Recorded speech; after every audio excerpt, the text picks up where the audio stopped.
Good morning and welcome to study I Q my dear friends. मैं हूं Prashant Mavani. I hope you all are doing good. आज 13 जनवरी 2021 है, दिन है वेंसडे। दिन की शुरुआत करेंगे। Tough times never last but tough people do. जो एक चैलेंजिंग वक्त है वो फॉर एवर नहीं होता है, लेकिन जो टफ लोग होते हैं ये चैलेंजिंग या फिर टफ टाइम को भी अच्छी तरीके से हैंडल कर लेते हैं। और जब आप किसी चैलेंज में से बाहर निकलते हैं, किसी प्रॉब्लम से बाहर निकलते हैं, तब आप और ज़्यादा, अगर आपने उसको थोड़ा कॉन्फिडेंटली हैंडल किया है, थोड़ा और हिम्मत से हैंडल किया है, तो जब आप इसके बाहर निकलेंगे you will be a better person, you will be much stronger person. इसके साथ डियर फ्रेंड्स, आज हमारे टेबल के ऊपर हैं 5 इंपॉर्टेंट टॉपिक्स। स्टार्टिंग करेंगे सार्क के साथ। बहुत सारी इंपॉर्टेंट चीज़ें यहाँ पर डिस्कस करने वाले हैं। फिर 2 आर्टिकल्स एक दूसरे के साथ जुड़े हुए हैं। एक टाइम्स ऑफ इंडिया का है, एक द हिंदू का आर्टिकल है। ये दोनों जो हैं ये फार्म लॉज के साथ जुड़े हुए हैं। ओके, तो आई एम श्योर आपको पता है कि सुप्रीम कोर्ट ने ये फार्म लॉज के ऊपर एक स्टे लगा दिया है। पॉलिसिंग ए टर्बुलेंट डेमोक्रेसी, ये भी एक इंटरेस्टिंग आर्टिकल है। ये कैपिटल हिल के साथ जुड़ा हुआ है और इसका भारत के साथ क्या कनेक्शन है उसको देखेंगे। और लास्ट में हम बात करने वाले हैं मिलेनियम पोस्ट नाम के न्यूज़पेपर में एक आईपीएस ऑफिसर ने आर्टिकल लिखा है, एक रिटायर्ड आईपीएस ऑफिसर ने एक आर्टिकल लिखा है, कीपिंग ए वॉचफुल आई। तो ये जो स्पाई गेम चल रही है अफगानिस्तान में, उसके बारे में बात करने वाले हैं। Dear friends, Lohri sales are on. हमारे सभी स्मार्ट कोर्सेज के ऊपर लोहरी सेल चल रहा है। You will get extra 5% discount जब आप इस कोड का इस्तेमाल करेंगे। 14 जनवरी 21 इसकी लास्ट डेट है, यानी कि आज और कल। अब बस 2 दिन बचे हैं। Make the most out of this Lohri sale. ज़्यादा जानकारी के लिए डाउनलोड करें हमारा मोबाइल ऐप। लेक्चर की पीडीएफ को डाउनलोड करने के लिए checkout my Telegram channel. You can follow me on Facebook, Twitter, Instagram. इसके साथ डियर फ्रेंड्स, ये लेक्चर को दूसरे स्टूडेंट्स के साथ शेयर ज़रूर करें। दूसरे स्टूडेंट्स को भी इस सीरीज़ के बारे में ज़रूर बताइए। ये सिर्फ मेरी नहीं, ये आपकी भी सीरीज़ है, राइट। आप इसके साथ जुड़े हुए हैं। आप ही लोगों की वजह से बहुत सारे नए स्टूडेंट्स इसके साथ जुड़ रहे हैं। तो मैं चाहता हूँ कि इसको और ज़्यादा बड़ा बनाया जाए, और ये काम जो है वो सिर्फ आप कर सकते हैं। तो इफ़ यू जेन्युइनली बिलीव, अगर आपको लगता है कि ये सीरीज़ जो है ये वर्थ इट है, then please do share it, not just today but every single day. और इसमें कोई नुकसान नहीं होगा आपका। ऐसा नहीं है कि कंपटीशन बढ़ जाएगी। कई लोग ये सोचते हैं कि ज़्यादा से ज़्यादा लोग कॉम्पिटिटिव एग्ज़ाम की प्रिपरेशन करेंगे तो फिर उनके साथ हमारी कंपटीशन होगी। It's never like that. Competitive exam भले ही इसका नाम रहा, ये कंपटीशन सिर्फ आप अपने आप के साथ कर रहे हैं। Remember that. वीडियो पसंद आता है तो hit the like button. Don't forget to subscribe to our YouTube channel.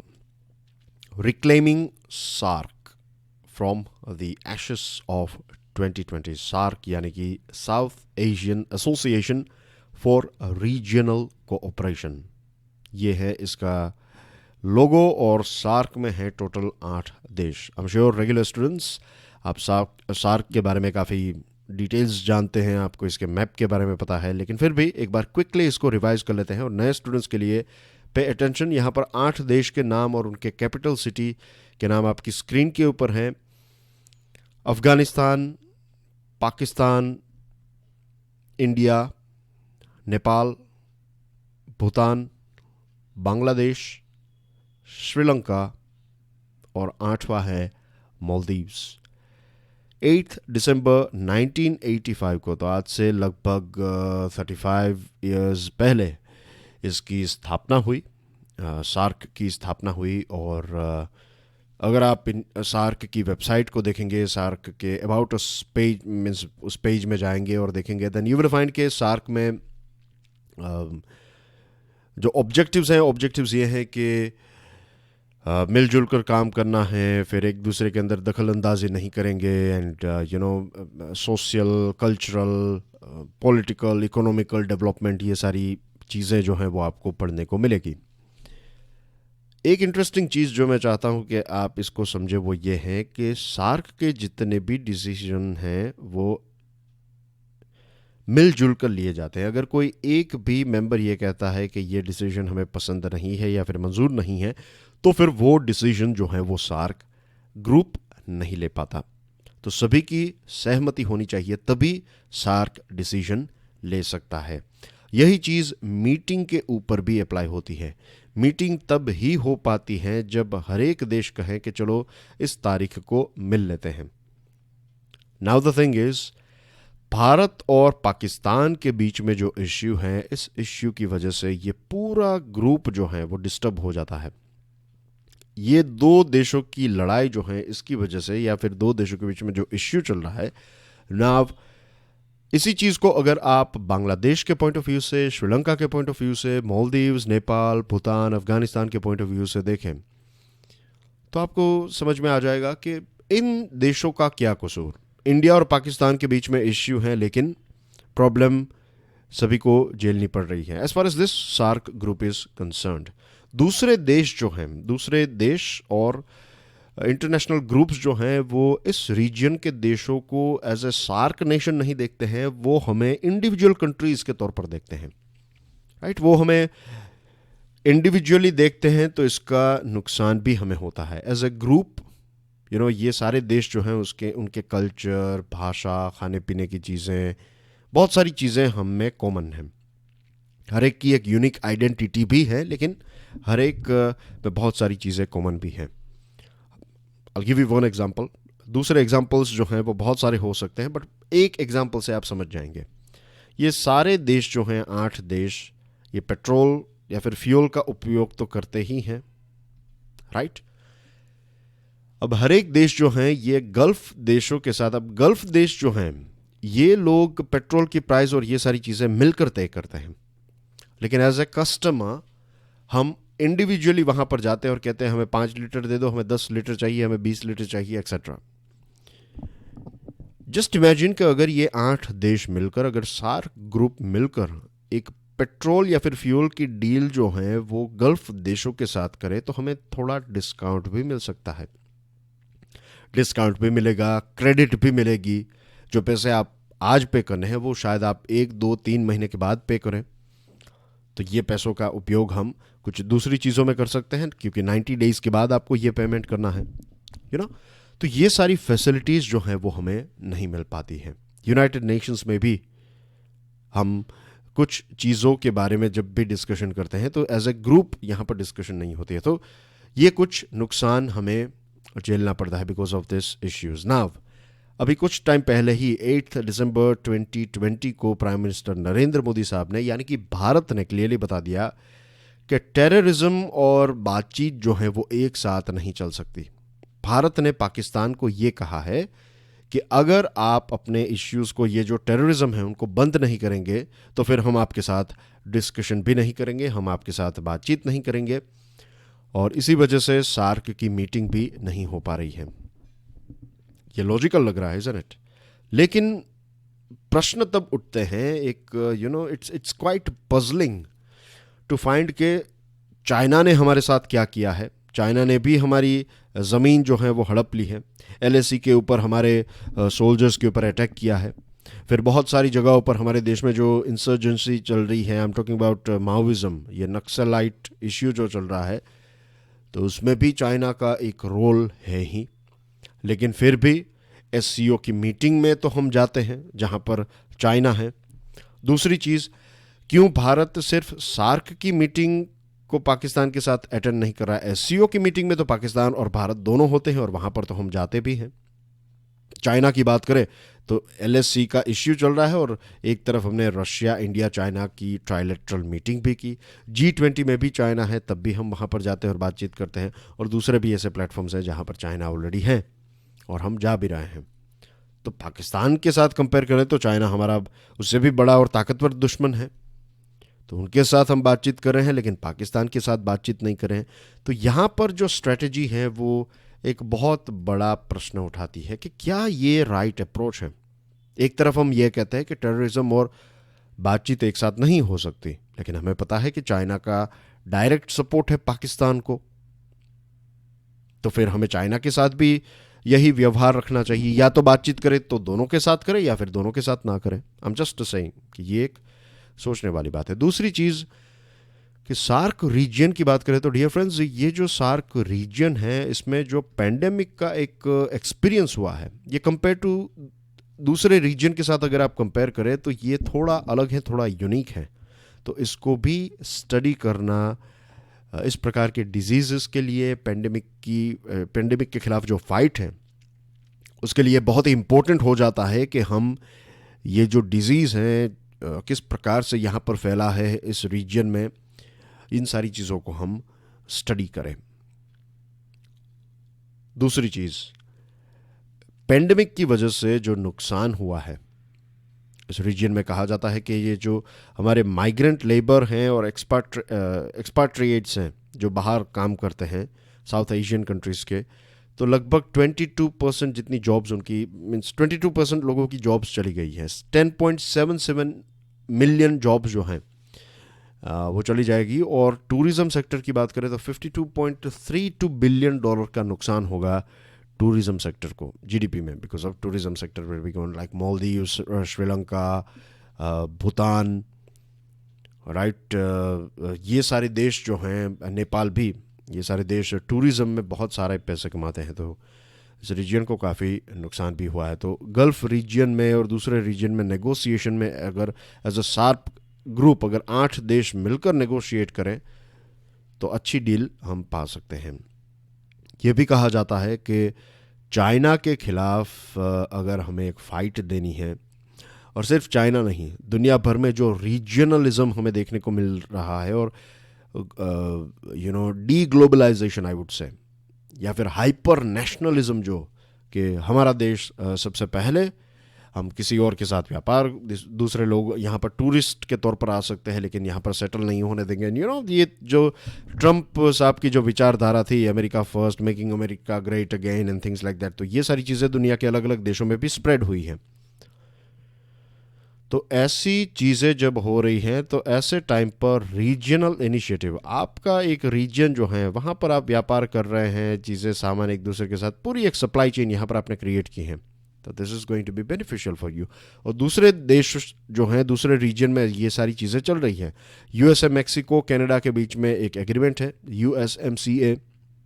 फिर साउथ अमेरिका में है सदर्न कॉमन मार्केट, मेरकोसूर इसको कहते हैं, और यूरोपियन यूनियन है एज वी ऑल नो। फिर अफ्रीका का है AFCFTA, African continental free trade area.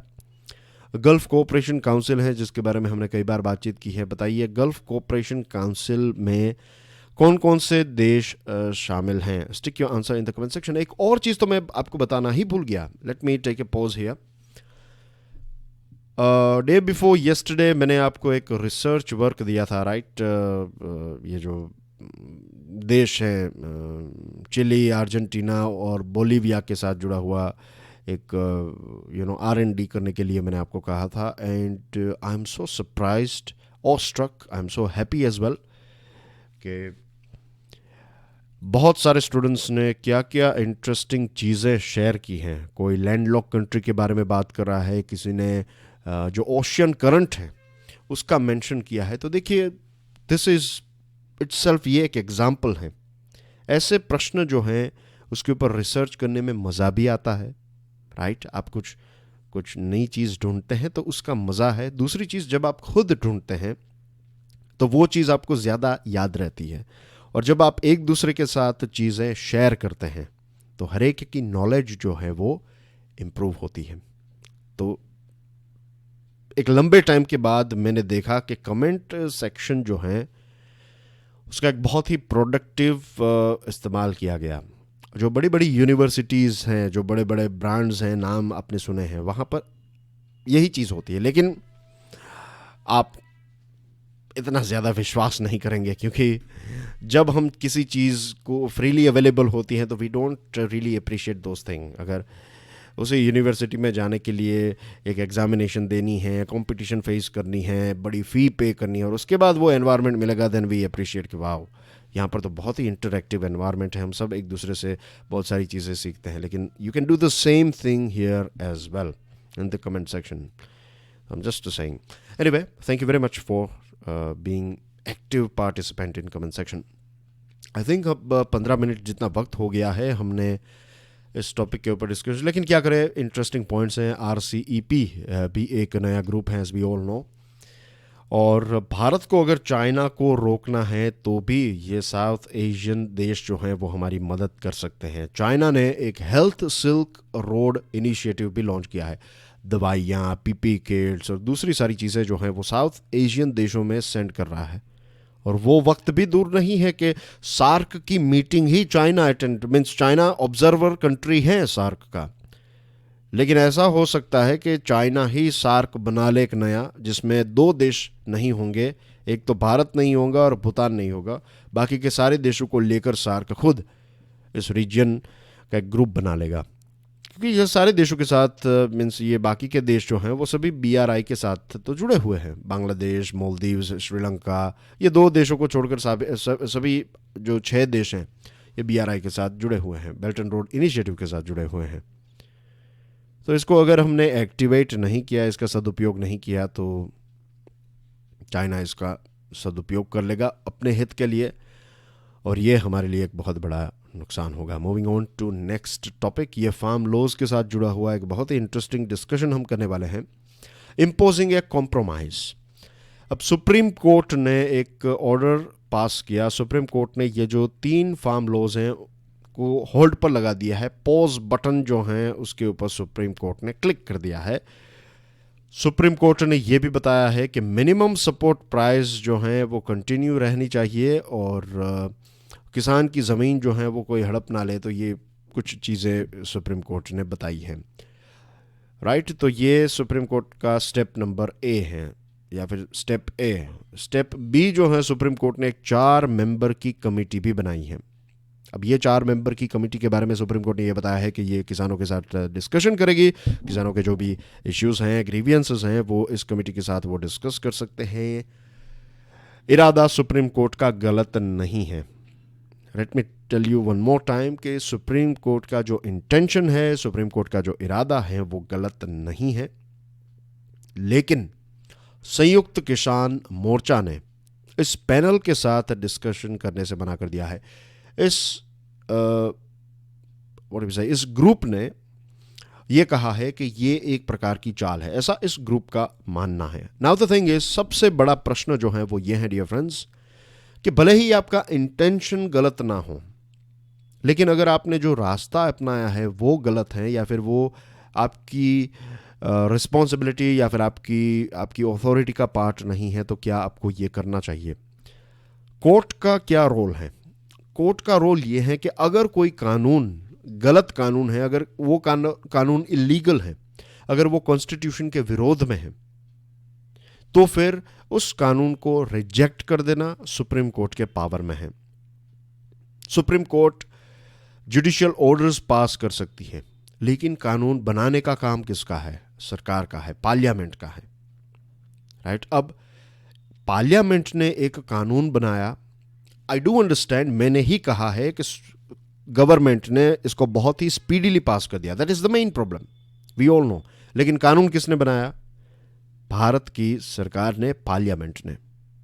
तो उस कानून में बदलाव करने की जो उसको अमेंड करने की जो एक रिस्पॉन्सिबिलिटी है, जो एक ताकत है, वो पार्लियामेंट की है। तो यहाँ पर अगर ये लॉ अनकॉन्स्टिट्यूशनल है, तो फिर सुप्रीम कोर्ट इसको रिजेक्ट कर सकती है, इसको बंद कर सकती है, इसको स्टे लगा सकती है। लेकिन यहाँ पर सुप्रीम कोर्ट ने अपनी जो एक रिस्पॉन्सिबिलिटी है, अपना जो एक सर्कल है, उसके अपना जो डोमेन है, उसके बाहर निकलकर किसी दूसरे डोमेन के अंदर जाकर एक डिसीजन लिया है। तो ये एक बहुत बड़ा कॉन्स्टिट्यूशनल और देश के लिए भी एक बहुत बड़ा प्रश्न है।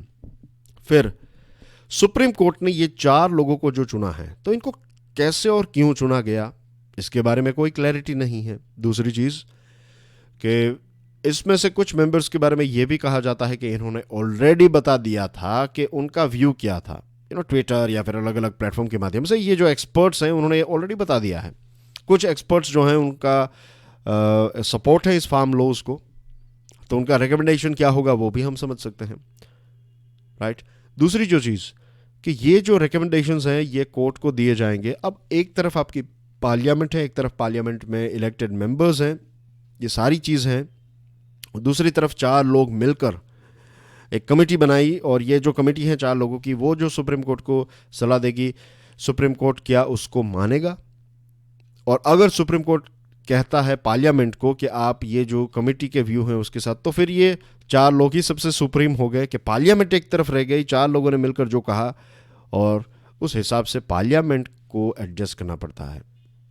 Isn't it? This is a very interesting, ये और ज़्यादा गहराई में जाता हुआ एक इश्यू है। Trade carefully, times of India का ये एक आर्टिकल है।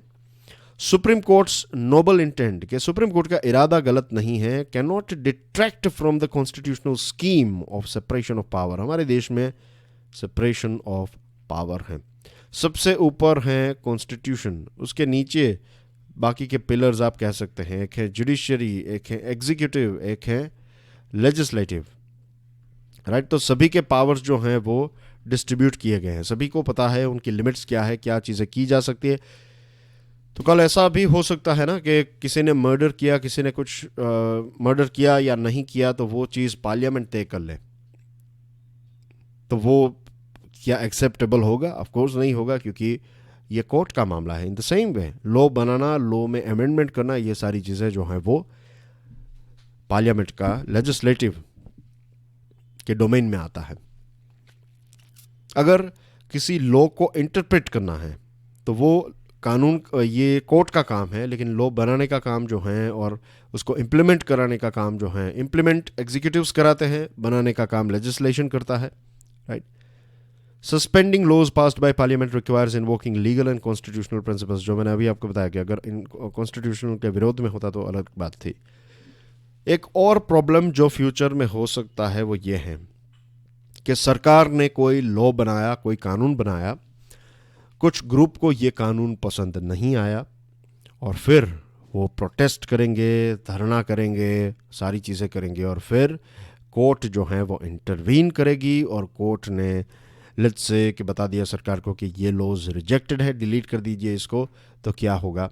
आप कोई भी रिफॉर्म्स नहीं कर पाएंगे। दूसरी एक चीज़ जो मेरा दिमाग अभी मुझसे कह रहा है कि हमारे देश में कितने राज्य हैं? 29 स्टेट्स हैं, इज़न्ट इट, हमारे देश में। और ये जो 29 स्टेट्स हैं, 29, 28, मैं भूल गया, 3 राज्य, पंजाब, हरियाणा और वेस्टर्न उत्तर प्रदेश के जो कुछ किसान हैं, 3 राज्यों के किसान, और दूसरी तरफ कितने हैं? समवेयर अराउंड 25-26 जितने राज्य हैं। तो वहाँ पर ये विरोध नहीं हो रहा है। तो ये 3 राज्यों के किसान जो हैं या फिर जो ग्रुप्स हैं, उन्होंने मिलकर इस लेवल तक चीज़ों को पहुँचा दिया कि अब सुप्रीम कोर्ट इसके ऊपर एक स्टे लगा रही है। और एक लास्ट चीज़, यहाँ पर सुप्रीम कोर्ट ने एक प्रोएक्टिवनेस दिखाई, इसने सुप्रीम कोर्ट सामने से आकर आई और सामने से सारी चीज़ों को अपने हाथ में लिया और सारी चीज़ें की। लेकिन बहुत सारे ऐसे केसेस हैं, इंटरफेथ मैरिजेस के लॉ, CAA, फिर सेडिशन के लॉ, तो ऐसे सारे लॉज जो हैं वो पास किए गए हैं और वहाँ पर सुप्रीम कोर्ट पैसिव है, कुछ नहीं कर रही है। तो ये भी कुछ प्रश्न हैं जो हमें सोचने चाहिए as a citizen. Policing a turbulent democracy, democracy में पुलिसिंग का काम जो है वो बहुत ही चैलेंजिंग होता है। अभी कैपिटल हिल में जो हुआ 6 जनवरी को, तो ये जो वायलेंस हुआ, इस वायलेंस के बारे में इंटेलिजेंस इनपुट थे। प्रश्न ये उठता है कि क्या ये जो कैपिटल हिल को प्रोटेक्ट करने वाली जो पुलिस फोर्स है, क्या ये पुलिस फोर्स ने सारी चीज़ों को अच्छी तरीके से हैंडल किया? क्या उनके पास इनाफ हथियार थे? क्या उन्होंने दूसरी जो पुलिस एजेंसीज़ हैं या फिर लॉ एनफोर्समेंट एजेंसीज़ हैं, क्या उनकी सहायता ली थी? The Washington police and intelligence establishments face the heat squarely for their failure to protect the sanctity of the historic institution. Washington police और जो इंटेलिजेंस एस्टेब्लिशमेंट है उनके ऊपर भी लोग आवाज़ उठा रहे हैं, मीन्स उंगली उठा रहे हैं कि आपके पास डेटा था देन एज वेल, आपने एक्शन क्यों नहीं ली?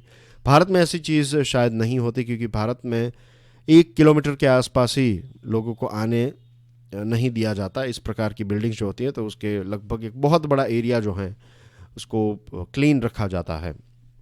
अब यहाँ पर जो हुआ, यहाँ पर इन द सेंस USA में जो हुआ कैपिटल हिल में, it reflects what can take place in Delhi, in the sense कि हमारे कॉन्स्टिट्यूशन में जो 69th अमेंडमेंट है, इस अमेंडमेंट के तहत दिल्ली लेजिस्लेटिव असेंबली जो है वो सारी चीज़ों के ऊपर डिसीजंस ले सकती हैं सिवाय 3 चीज़ें। एक है पब्लिक ऑर्डर, दूसरा है पुलिस और तीसरी है ज़मीन। तो पुलिस जो है वो home ministry, to be precise union home ministry के तहत, या फिर सेंट्रल गवर्नमेंट जो है वो दिल्ली पुलिस को कंट्रोल करती है। Same thing applies here. ये जो यूएस कैपिटल हिल है, तो यहाँ पर जो पुलिस है, तो इस पुलिस को, ये पुलिस डायरेक्टली हाउस स्पीकर और सेनेट प्रेसिडेंट को रिपोर्ट करती है। अब हमारे देश की बात करें तो कोई भी ऐसी सेंट्रल गवर्नमेंट नहीं आई है जिसने दिल्ली पुलिस का अपने हित के लिए उपयोग ना किया हो। Same thing goes with other countries as well. दूसरे देशों में भी यही चीज़, थोड़ी बहुत यही चीज़ हमें देखने को मिलती है। अब क्यों यहाँ पर कैपिटल पुलिस ने क्यों लोगों को पहले से नहीं रोका? इंटेलिजेंस इनपुट ये सारी चीज़ें थी, फिर भी क्यों नहीं रोका? क्या जो करंट गवर्नमेंट है, सेंट्रल गवर्नमेंट, जो मिस्टर ट्रंप की जो सरकार है, क्या उनका एक प्रकार का कंट्रोल है, इसीलिए डिसीजन जो है वो टाइम पर नहीं लिया इस कैपिटल पुलिस ने? फिर दूसरी चीज़, जो राइटर्स थे उनके साथ इतनी कोई हार्श तरीके से भी उनके साथ इनको कोई ट्रीटमेंट नहीं मिली, लेकिन ब्लैक लाइव्स मैटर के जो एजिटेटर्स हैं उनको कितना मारा पीटा गया था, we all know, the whole world knows, isn't it? तो कहते हैं कि पुलिसिंग जो है डेमोक्रेसी में एक बहुत ही कॉम्प्लिकेटेड एक्सरसाइज है। एक बैलेंस रखने की आवश्यकता होती है कि पुलिस इंडिपेंडेंट भी रहें और रिस्पॉन्सिबल भी रहें। लेकिन ये बातें जो हैं वो पेपर के ऊपर काफ़ी अच्छी लगती हैं। रियलिटी में ना तो पुलिस इंडिपेंडेंट है और डायरेक्टली उनकी रिस्पॉन्सिबिलिटी कॉन्स्टिट्यूशन या फिर लोगों से कम, और पॉलिटिशियंस और पॉलिटिकल पार्टीज़ के प्रति ज़्यादा होती हैं। This is a dark reality. इसका मतलब ये नहीं है कि पुलिस वाले लोग जो हैं, सभी के सभी पुलिस वाले लोग जो हैं वो गलत हैं। आप उनको भी पूछेंगे, then they will also tell you कि मीन्स अगर पुलिस में अच्छे लोग नहीं होते तो आज मैं और आप इस प्रकार से बात भी नहीं कर पाते, राइट? हम सड़कों पर निकल भी नहीं पाते। तो ऐसी बात नहीं है, लेकिन बहुत सारे पुलिस पर्सनल जो हैं वो भी जानते हैं और उनके लिए भी ये हेडेक है। वो किसी को गिरफ्तार करते हैं, किसी ने जो नहीं करना चाहिए ऐसा कुछ किया, और फिर ऊपर से फ़ोन आ जाता है कि आप उनको जाने दें। तो ये सिचुएशन के सबसे बड़े शिकार तो पुलिस वाले ही हैं। आप सोचिए, उनका एक क्रिएटिव सेटिस्फैक्शन उनको कभी नहीं मिलेगा। उनको उनकी हालत क्या होगी जब you are doing something good और फिर आपको कोई कह देता है कि आप छोड़ दीजिए, ये someone else will do it, या फिर अगर आप नहीं छोड़ना चाहते तो फिर 2 मिनट में ट्रांसफ़र ऑर्डर आ जाएगा आपके मोबाइल पर, आपके ईमेल में। तो this is very sad situation. Moving on to keeping a watchful eye. Now this one is about Sino-Pakistan relations. Sino यानी कि चाइना और पाकिस्तान के रिलेशनशिप के बारे में तो आप जानते ही हैं, एक दूसरे को ऑल वेदर फ्रेंड कहते हैं। Last month Chinese spy indicate 10 ऐसे चाइनीज जासूसों को अफगानिस्तान में पकड़ा गया, और ये जो 10 जासूस हैं इसमें से 2-3 जासूस जो हैं वो हक्कानी नेटवर्क के साथ भी जुड़े हुए थे। हक्कानी नेटवर्क यानी कि पाकिस्तान आईएसआई का एक आतंकवादी ग्रुप बनाया गया, आतंकवादी ग्रुप, राइट, जो पाकिस्तान के इशारों पर भारत में या फिर अफ़गानिस्तान में प्रॉब्लम्स क्रिएट करता है, टेररिस्ट अटैक करता है, ये सारी चीज़ें ये हक्कानी नेटवर्क जो है वो करते रहता है। नाउ द थिंग इज़ कि अफ़गानिस्तान की जो पॉलिटिक्स है, अफ़गानिस्तान का पॉलिटिक्स अभी भी इतना स्टेबल नहीं हुआ है, और यहाँ पर इस प्रकार का चाइना का प्रेजेंस जो है ये एक चिंता का विषय है। भारत की एजेंसीज़ को और अच्छी तरीके से यहाँ पर डेटा काउंटर इंटेलिजेंस रिसोर्सेज तैयार करने होंगे, क्योंकि अब पाकिस्तान और चाइना दोनों के खिलाफ हमें लड़ना है अफ़गानिस्तान में, क्योंकि अफ़गानिस्तान में भारत और अफ़गानिस्तान के रिलेशनशिप को पाकिस्तान बर्दाश्त नहीं करेगा। अगर हमारे रिलेशनशिप अच्छे हो रहे हैं, इनफैक्ट अच्छे हैं, तो पाकिस्तान को ये बिल्कुल पसंद नहीं आएगा। दूसरी जो चीज़ है, ये 10 खुफिया चाइनीज़ जासूस जो थे उनको 23 दिन तक जेल में रखा गया। उसके बाद उनको एक चार्टर प्लेन में चाइना भेजा गया। तो ये कहीं ना कहीं चाइना ने एक शक्ति प्रदर्शन भी किया है। ये भी कहा जाता है कि ये लोग यहाँ पर ETIM यानी कि ईस्ट तुर्कस्तान इस्लामिक इस्लामिक मूवमेंट क्रिएट करना चाहते थे, और वो बेसिकली ये एक फेक मॉड्यूल क्रिएट करके विगर लोग जो हैं, मीन्स चाइना को विगरों से नफरत है, आपको पता है, तो ये विगरों को परेशान या फिर उनको और ज़्यादा परेशान करने के लिए चाइना क्या करता है, या फिर क्या प्लान था कि एक फेक ETIM बनाया जाए और फिर दुनिया को ये बताया जाए कि देखिए ये ETIM को रोकने के लिए we have to do something, और विगर्स जो हैं ये सारे लोग ये ETIM को चलाते हैं, थिंग्स लाइक दैट, और फिर एक प्रकार से गलत इल्ज़ाम लगाकर उनको करना। और ये चीज़ जैसे मैंने आपको इससे पहले बताया कि चाइना भारत में भी ULFA के लीडर्स, PLA के लीडर्स, नागाज, ये सारे को लोगों को, परेश बारुआ जो हैं कहा जाता है, वो आज भी चाइना में हैं। और बलूचिस्तान जिसमें से ये CPE से निकल रहा है, तो अब बलूचिस्तान के लोग जो हैं वो भी इसका CPC, ये जो रेड आप देख रहे हैं, that is China Pakistan economic corridor, तो ये जम्मू एंड कश्मीर से होकर यहाँ पर जो बलूचिस्तान वाला एरिया है वहाँ पर पास होता है। तो वहाँ के लोग इससे बिल्कुल नाराज़ हैं, तो वो कुछ अटैक वटैक्स भी कर लेते हैं चाइनीज़ कॉन्सुलेट के ऊपर। फिर पर्ल कॉन्टिनेंटल होटल जो ग्वादर में है, तो वहाँ पर भी उन्होंने कुछ अटैक्स हुए थे। तो इनको रोकने के लिए भी, अपने प्रोजेक्ट को बचाने के लिए चाइना जो है वो पाकिस्तान के साथ मिलकर ये सारा षड्यंत्र रच रहा है, और अफ़गानिस्तान को भी एक प्रकार से अपने कंट्रोल में लेने की भी कोशिश यहाँ पर चाइना की दिख रही है। And that's everything in today's discussion dear friends, thank you very much for watching this video. और ये है कुछ न्यूज़ आइटम्स, PDF को डाउनलोड करने के बाद इसको देख लीजिएगा। Make the most out of this Lohri sale. UPSC की प्रिपरेशन कर रहे हैं तो प्रीलिम्स और मेंस के लिए एक डेडिकेटेड स्मार्ट कोर्स अवेलेबल है। Lohri code is here on your screen and I will see you tomorrow. Till then, enjoy your studies. God bless you all. Jai Hind.